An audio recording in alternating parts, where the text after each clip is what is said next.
So here we are at Croome. It's not the nicest weather today, as you can hear maybe, but I didn't realise this is what it looked like. When you come through the visitor centre over there, you can't see anything. Obviously there's a big hill in the way. There's the house down there, St Mary Magdalene Church, which is no longer in use. It's looked after by Church Conservation Trust, I think that's what it said on the plaque around here. Still open and consecrated on occasions.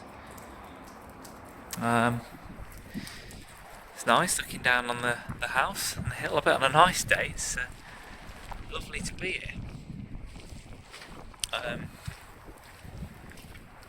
couldn't get a coffee because the fire alarm had gone off in the canteen, so that's pretty standard. They didn't even check me in. But it's a one-way route. This way please, so I can't go directly over there. I have to go down here and find out some more fun as we go, no doubt. God, there's literally no one here, is there? I can't see anyone. Some sheep. Wow. No, there's not a person in sight. Well, we'll see as we go. If I bump into anything. Again, still going to try and do these in small chunks takes. I can't be bothered to edit them because it takes me so long to upload them. I have to upload them directly from my phone. So to edit, I'd need to put them on my computer, edit, transfer back to my phone, then prop my phone up against the window and upload on 4G. So it's all a bit tragic until I get fibre, and then I'll be a YouTube sensation, obviously. A lot of the quotes are from a gardener, the head gardener that worked here.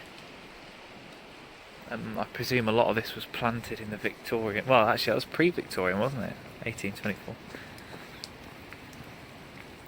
Very pretty. The berries are been had by the birds. Oh, very pretty.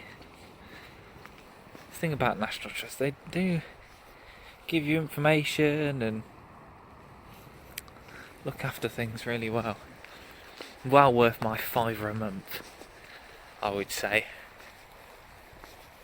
I don't know how many I've done now, quite a few, but I've got my little passport and the shop is open, I think, so I can get a stamp finally. I've missed about 10 because of lockdown. I couldn't get my stamps in my book, so I'll have to go back to every site I've been to, probably in spring or summer when it's a bit nicer. I mean, the moodiness of the winter and autumn is fine, but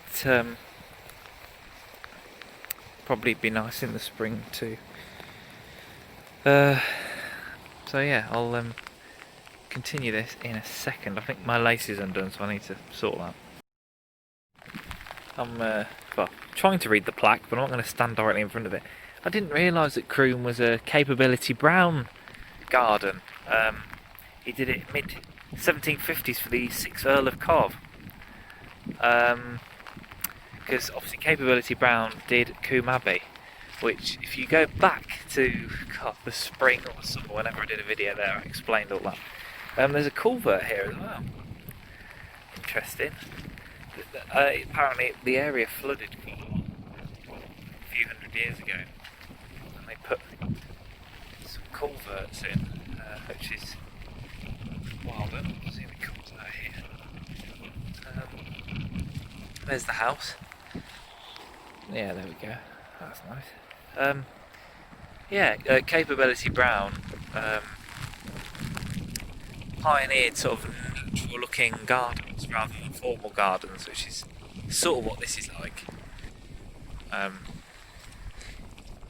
there's some information about these white plinths. Let me go back and read that in a second. That's a good shot of the church as well. Some people walk past. Hang on a second. Let me squelch my way back to the plaque. I mean, the level of detail in these vlogs, you never need to go to a National Trust site, do you? Because I give you all the fun facts. What happened?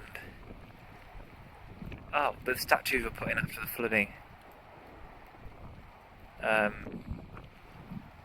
They don't know where the statues are. Right.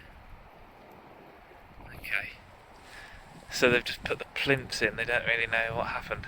But that photo's from the 80s. So they went somewhere. That's classic, isn't it?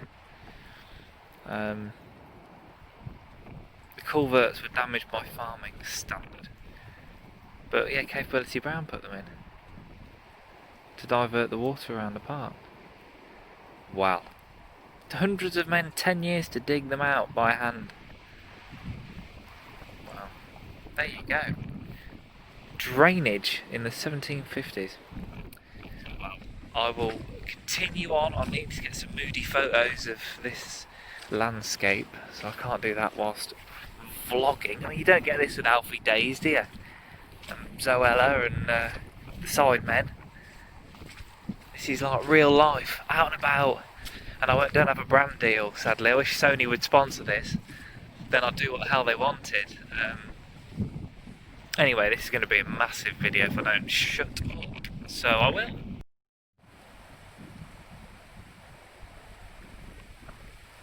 So, yeah, I'm further round now. You can see the church where I started. And there's the house a bit closer. I've just made a new friend. Yeah, not saying a great deal at the moment. It must be a bit chilly. So I'll leave him alone. But it's good to see you, Roy. Anyway, I'll speak to him. Yeah, so there's another building here. So we'll find out what's going on. I should probably walk on the path. I don't know. It's very windy, so this is a good test of the wind filter on here. Why have I come out today? Oh well, it's another one off the list of trust sites. You can see a building. Let's go and investigate. Here I am in the Temple greenhouse, which was built in the 1760s to house some tropical plants. There's the house. It's very pretty. Don't know, it's just nice to be out of the wind, to be honest, for a second. Very nice.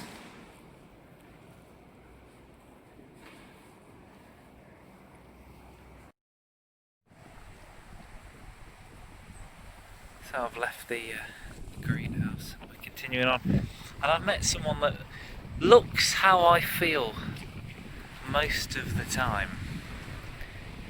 I get you, mate, I get you.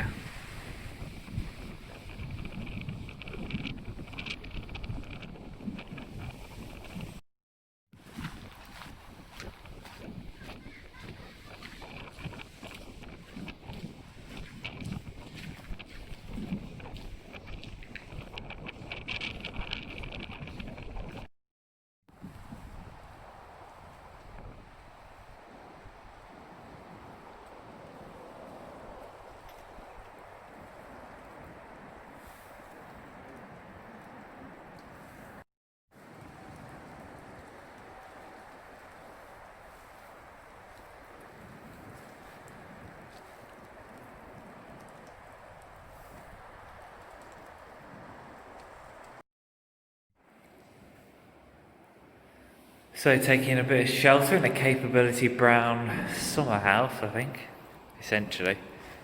There's lots of these nice trees. Would have been really well furnished in the 1760s. National Trust have been restoring it over the last 10 years. But the whole thing is a managed space. It's really interesting. All the trees and plants. Managed environment. It's a bit soggy today though. I haven't filmed much because I can't feel my fingers anymore. So this might be the end, it depends if there's anywhere else I can get my phone out. Yeah. Very pretty.